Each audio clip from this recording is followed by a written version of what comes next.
Et on part à présent au camping dans l'Hérault où l'hôtellerie de plein air est en plein boom. Un essor qui s'est aussi accompagné d'une vraie mutation pour séduire une nouvelle clientèle. Esmeralda Terpereau et Sylvie Bonnet. 3, 2, 1, c'est parti!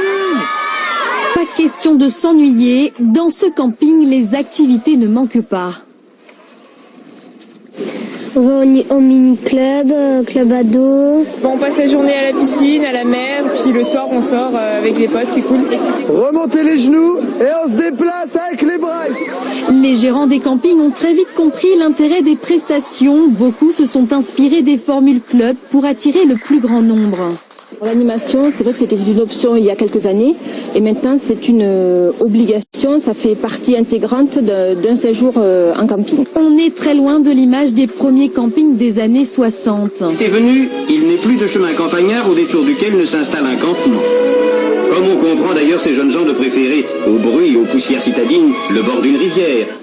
La tente existe toujours, mais ce sont les mobil-homes qui sont aujourd'hui recherchés. Ce type d'hébergement a gagné du terrain, les emplacements ont multiplié en 10 ans, un confort qui séduit désormais les novices de l'hôtellerie de plein air, des touristes prêts à mettre la main au portefeuille. Nous on est là pour 15 jours, on a payé, je crois que c'est 2300 € à peu près.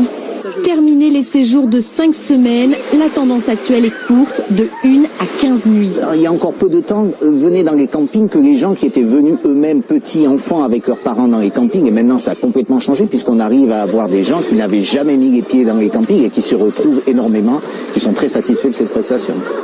Avec la montée en gamme des établissements, le chiffre d'affaires du secteur a doublé.